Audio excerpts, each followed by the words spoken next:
सत्यनारायण व्रत कथा। प्रथम अध्याय। व्यास जी ने कहा, एक समय की बात है, नैमिषारण्य तीर्थ में शनकादिक 88,000 ऋषियों ने पुराणवेता श्री सूत जी से पूछा, हे सूत जी, इस कलियुग में वेद विद्यारहित मनुष्यों को प्रभु भक्ति किस प्रकार मिलेगी तथा उनका उद्धार कैसे होगा। हे मुनिश्रेष्ठ, कोई ऐसा व्रत अथवा तप कहिए जिसके करने से थोड़े ही समय में पुण्य प्राप्त हो तथा मनवांछित फल भी मिले। हमारी प्रबल इच्छा है कि हम ऐसी कथा सुने। सर्वशास्त्रज्ञता श्री सूत जी ने कहा, हे वैष्णवों में पूज्य, आप सबने प्राणियों के हित की बात पूछी है। अब मैं उस श्रेष्ठ व्रत को आपसे कहूंगा जिसे नारद जी के पूछने पर लक्ष्मी नारायण भगवान ने उन्हें बताया था। कथा इस प्रकार है, आप सब सुने। एक समय देवर्षि नारद जी दूसरों के हित की इच्छा से सभी लोकों में घूमते हुए मृत्युलोक में आ पहुंचे। यहाँ अनेक योनियों में जन्मे प्रायः सभी मनुष्यों को अपने कर्मों के अनुसार कई दुखों से पीड़ित देखकर उन्होंने विचार किया कि किस यत्न के करने से प्राणियों के दुखों का नाश होगा। ऐसा मन में विचार कर श्री नारद विष्णुलोक गए। वहां श्वेतवर्ण और 4 भुजाओं वाले देवों के ईश नारायण को, जिनके हाथों में शंख, चक्र, गदा और पद्म थे तथा वरमाला पहने हुए थे, देखकर स्तुति करने लगे। नारद जी ने कहा, हे भगवान, आप अत्यंत शक्ति से संपन्न हैं, मन तथा वाणी भी आपको नहीं पा सकती, आपका आदि मध्य अंत भी नहीं है। आप निर्गुण स्वरूप सृष्टि के कारण भक्तों के दुखों को नष्ट करने वाले हो। आपको मेरा नमस्कार है। नारद जी से इस प्रकार की स्तुति सुनकर विष्णु बोले, हे मुनिश्रेष्ठ, आपके मन में क्या है? आपका किस काम के लिए यहाँ आगमन हुआ है? निसंकोच कहें। तब नारद मुनि ने कहा, मृत्युलोक में सब मनुष्य जो अनेक योनियों में पैदा हुए हैं, अपने अपने कर्मों द्वारा अनेक प्रकार के दुखों से पीड़ित हैं। हे नाथ, यदि आप मुझ पर दया रखते हैं तो बताए, उन मनुष्यों के सब दुख थोड़े से ही प्रयत्न से कैसे दूर हो सकते हैं। विष्णु भगवान ने कहा, हे नारद, मनुष्यों की भलाई के लिए तुमने ये बहुत अच्छा प्रश्न किया है। जिस व्रत के करने से मनुष्य मोह से छूट जाता है, वह व्रत मैं तुमसे कहना चाहता हूँ। बहुत पुण्य देने वाला, स्वर्ग तथा मृत्यु दोनों में दुर्लभ एक उत्तम व्रत है जो आज मैं प्रेमवश होकर तुमसे कहता हूँ। श्री सत्यनारायण भगवान का ये व्रत विधि विधान पूर्वक संपन्न करके मनुष्य इस धरती पर सुख भोग कर मरने पर मोक्ष को प्राप्त होता है। श्री विष्णु भगवान के यह वचन सुनकर नारद मुनि बोले, हे भगवान, उस व्रत का फल क्या है? क्या विधान है? इससे पूर्व यह व्रत किसने किया है और किस दिन यह व्रत करना चाहिए? कृपया मुझे विस्तार से बताएं। श्री विष्णु ने कहा, हे नारद, दुख शोक आदि दूर करने वाला यह व्रत सब स्थानों पर विजयी करने वाला है। भक्ति और श्रद्धा के साथ किसी भी दिन मनुष्य श्री सत्यनारायण भगवान की संध्या के समय ब्राह्मणों और बंधुओं के साथ धर्मपरायण होकर पूजा करे। भक्तिभाव से नैवेद्य, केले का फल, शहद, घी, शक्कर अथवा गुड़, दूध और गेहूं का आटा सवाया ले। गेहूं के अभाव में साठी का चूर्ण भी ले सकते हैं। इन सबको भक्तिभाव से भगवान को अर्पण करें। बंधु बांधवों सहित ब्राह्मणों को भोजन कराएं। इसके पश्चात स्वयं भोजन करें। रात्रि में नृत्य गीत आदि का आयोजन कर श्री सत्यनारायण भगवान का स्मरण करता हुआ समय व्यतीत करें। कलिकाल में मृत्युलोक में यही एक लघु उपाय है जिससे अल्प समय और अल्प धन में महान पुण्य प्राप्त हो सकता है। द्वितीय अध्याय। सूत जी ने कहा, हे ऋषियों, जिन्होंने पहले समय में इस व्रत को किया है, उनका इतिहास कहता हूं, आप सब ध्यान से सुने। सुंदर काशीपुरी नगरी में एक अत्यंत निर्धन ब्राह्मण रहता था। वह ब्राह्मण भूख और प्यास से बेचैन होकर पृथ्वी पर घूमता रहता था। ब्राह्मणों से प्रेम करने वाले श्री विष्णु भगवान ने ब्राह्मण को देखकर एक दिन बूढ़े ब्राह्मण का रूप धारण कर निर्धन ब्राह्मण के पास जाकर आदर के साथ पूछा, हे विप्र, तुम नित्य ही दुखी होकर पृथ्वी पर क्यों घूमते हो? हे श्रेष्ठ ब्राह्मण, ये सब मुझसे कहो, मैं सुनना चाहता हूँ। दरिद्र ब्राह्मण ने कहा, मैं निर्धन ब्राह्मण हूँ, भिक्षा के लिए पृथ्वी पर फिरता हूँ। हे भगवान, यदि आप इससे छुटकारा पाने का कोई उपाय जानते हो तो कृपा कर मुझे बताएं। वृद्ध ब्राह्मण का रूप धारण किए श्री विष्णु भगवान ने कहा, हे ब्राह्मण, श्री सत्यनारायण भगवान मनवांछित फल देने वाले हैं, इसलिए तुम उनका पूजन करो, इससे मनुष्य सब दुखों से मुक्त हो जाता है। दरिद्र ब्राह्मण को व्रत का सारा विधान बताकर बूढ़े ब्राह्मण का रूप धारण करने वाले श्री सत्यनारायण भगवान अंतर्ध्यान हो गए। जिस व्रत को वृद्ध ब्राह्मण ने बताया है, मैं उसको अवश्य करूंगा, ये निश्चय कर वह दरिद्र ब्राह्मण घर चला गया। परंतु उस रात्रि उस दरिद्र ब्राह्मण को नींद नहीं आई। अगले दिन वह जल्दी उठा और श्री सत्यनारायण भगवान का व्रत करने का निश्चय कर भिक्षा मांगने के लिए चल दिया। उस दिन उसको भिक्षा में बहुत धन मिला, जिससे उसने पूजा का सामान खरीदा और घर आकर अपने बंधु बांधवों के साथ भगवान श्री सत्यनारायण का व्रत किया। इसके करने से वह दरिद्र ब्राह्मण सब दुखों से छूटकर अनेक प्रकार की संपत्तियों से युक्त हो गया। तभी से वह विप्र हर मास व्रत करने लगा। इसी प्रकार सत्यनारायण भगवान के व्रत को जो शास्त्र विधि के अनुसार करेगा, वह सब पापों से छूटकर मोक्ष को प्राप्त होगा। आगे जो मनुष्य पृथ्वी पर श्री सत्यनारायण भगवान का व्रत करेगा, वह सब दुखों से छूट जाएगा। इस तरह नारद जी से सत्यनारायण भगवान का कहा हुआ व्रत मैंने तुमसे कहा। हे विप्रो, अब आप और क्या सुनना चाहते हैं, मुझे बताएं। ऋषियों ने कहा, हे मुनीश्वर, संसार में इस विप्र से सुनकर किस किस ने इस व्रत को किया, ये हम सब सुनना चाहते हैं। इसके लिए हमारे मन में श्रद्धा है। श्री सूत जी ने कहा, हे मुनियों, जिस जिस प्राणी ने इस व्रत को किया है उन सब की कथा सुनो। एक समय वह ब्राह्मण धन और ऐश्वर्य के अनुसार बंधु बांधवों के साथ अपने घर पर व्रत कर रहा था। उसी समय एक लकड़ी बेचने वाला बूढ़ा व्यक्ति वहां आया। उसने सिर पर रखा लकड़ियों का गट्ठर बाहर रख दिया और विप्र के मकान में चला गया। प्यास से व्याकुल लकड़हारे ने विप्र को व्रत करते देखा। वह प्यास को भूल गया। उसने उस विप्र को नमस्कार किया और पूछा, हे विप्र, आप ये किसका पूजन कर रहे हैं? इस व्रत से आपको क्या फल मिलता है? कृपा करके मुझे बताएं। ब्राह्मण ने कहा, सब मनोकामनाओं को पूरा करने वाला ये श्री सत्यनारायण भगवान का व्रत है। इनकी ही कृपा से मेरे यहाँ धन धान्य आदि की वृद्धि हुई। विप्र से इस व्रत के बारे में जानकर वह लकड़हारा बहुत प्रसन्न हुआ। भगवान का चरणामृत ले और भोजन करने के बाद वह अपने घर को चला गया। अगले दिन लकड़हारे ने अपने मन में संकल्प किया कि आज ग्राम में लकड़ी बेचने से जो धन मिलेगा उसी से भगवान सत्यनारायण का उत्तम व्रत करूंगा। मन में ऐसा विचार कर वह लकड़हारा लकड़ियों का गट्ठर अपने सिर पर रखकर जिस नगर में धनवान लोग रहते थे, वहां गया। उस दिन उसे उन लकड़ियों के चौगुने दाम मिले। वह बूढ़ा लकड़हारा अति प्रसन्न होकर पके केले, शक्कर, शहद, घी, दुग्ध, दही और गेहूं का चूर्ण इत्यादि श्री सत्यनारायण भगवान के व्रत की सभी सामग्री लेकर अपने घर आ गया। फिर उसने अपने बंधु बांधवों को बुलाकर विधि विधान के साथ भगवान का पूजन और व्रत किया। उस व्रत के प्रभाव से वह बूढ़ा लकड़हारा धनपुत्र आदि से युक्त हुआ और संसार के समस्त सुख भोगकर बैकुंठ को चला गया। तृतीय अध्याय। श्री सूत जी ने कहा, हे श्रेष्ठ मुनियों, अब एक और कथा कहता हूं। पूर्व काल में उल्कामुख नाम का एक बुद्धिमान राजा था। वह सत्यवक्ता और जितेंद्रिय था।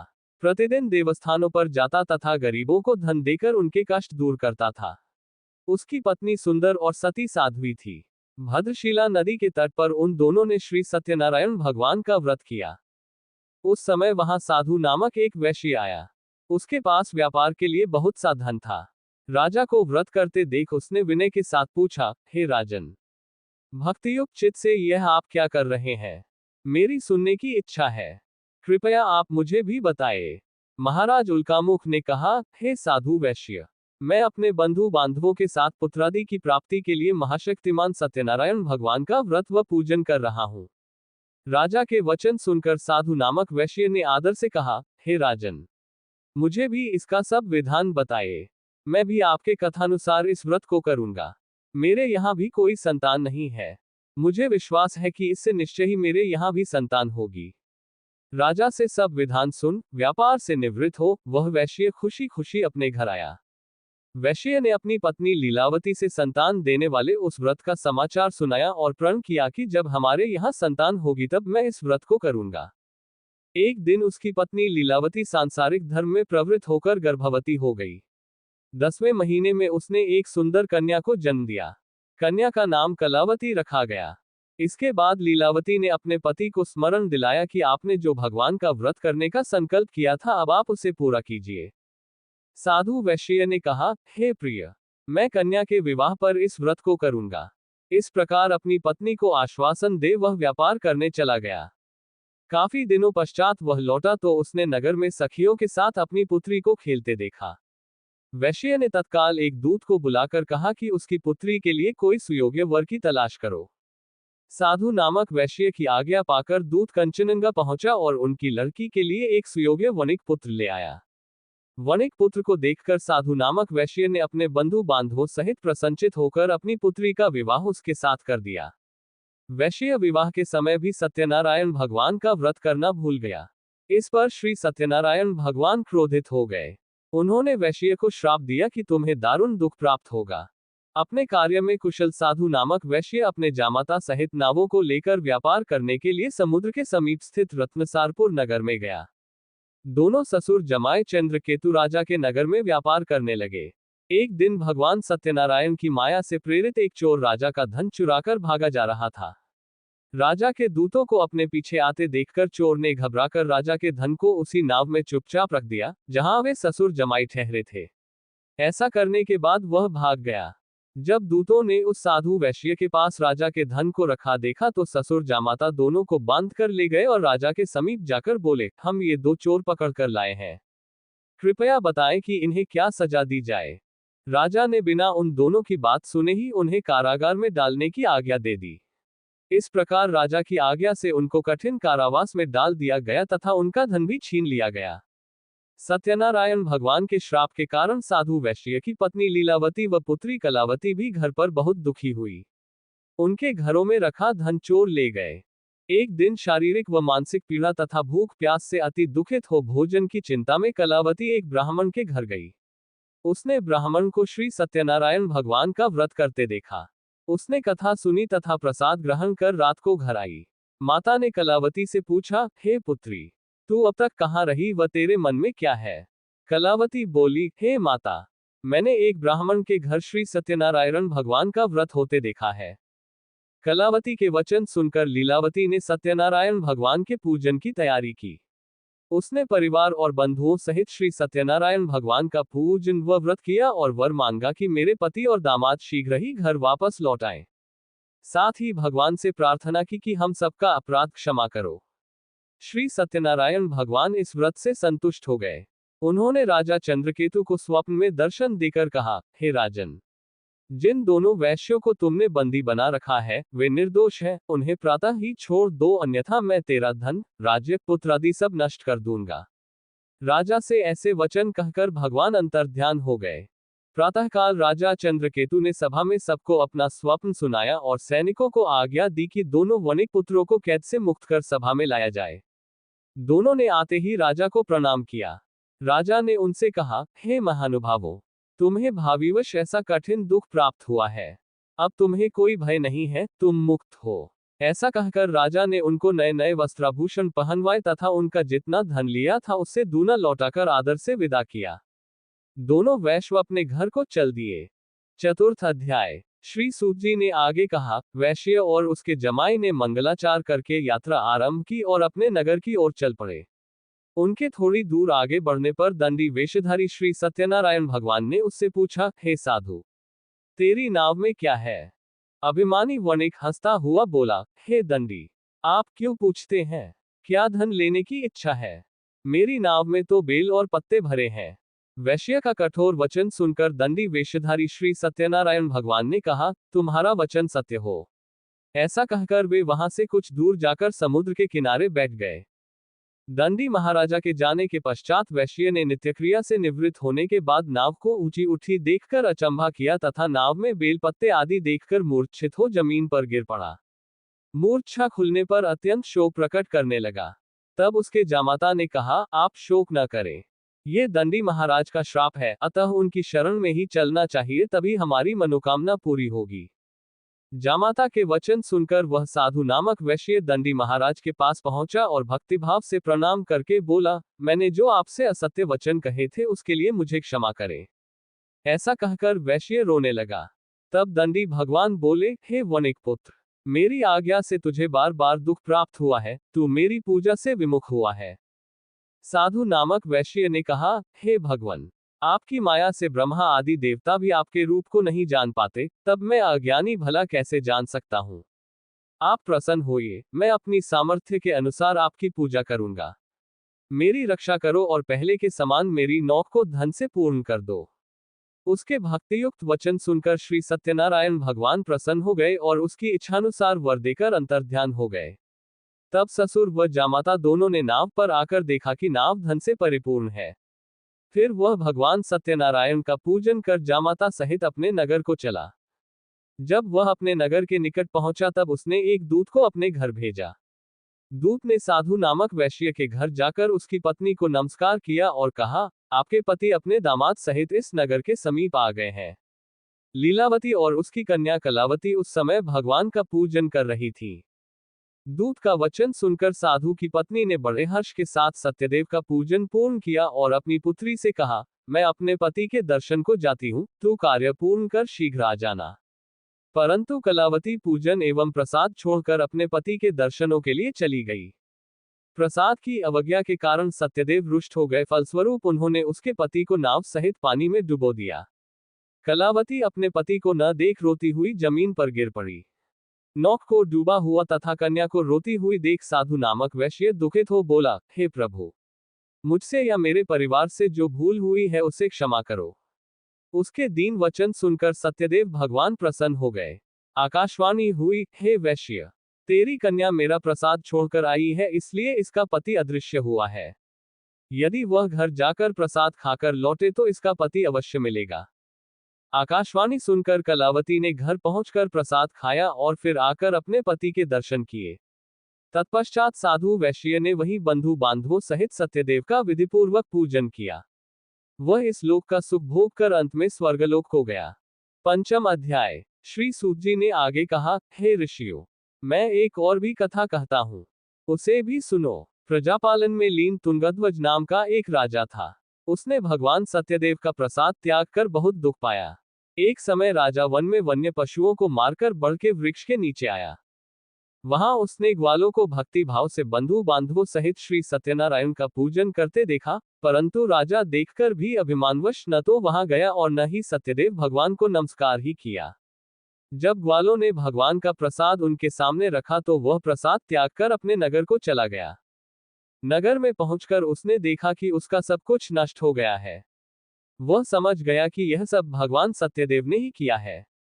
तब वह उसी स्थान पर वापस आया और ग्वालों के समीप गया और विधिपूर्वक पूजन कर प्रसाद खाया तो सत्यनारायण की कृपा से सब कुछ पहले जैसा ही हो गया और दीर्घकाल तक सुख भोग कर मरने पर स्वर्गलोक को चला गया।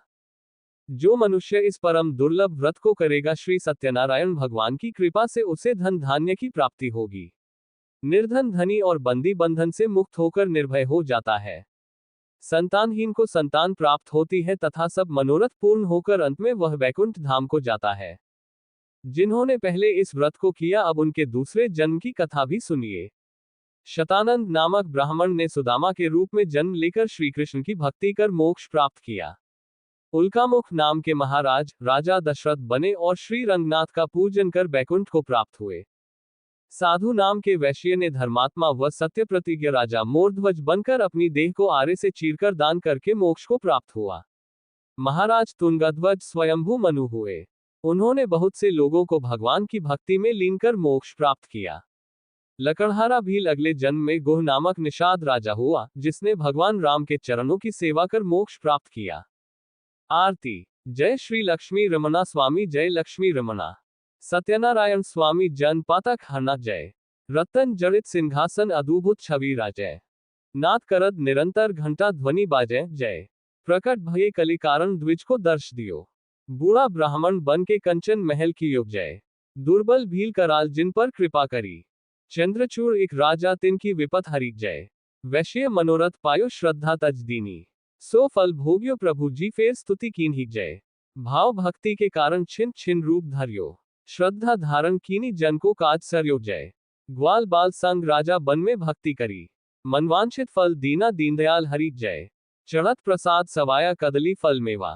धूप दीप तुलसी से राजी सत्य देवा जय। श्री सत्यनारायण जी की आरती जो कोई गावे। कहत शिवानंद स्वामी मनवांछित फल पावे जय।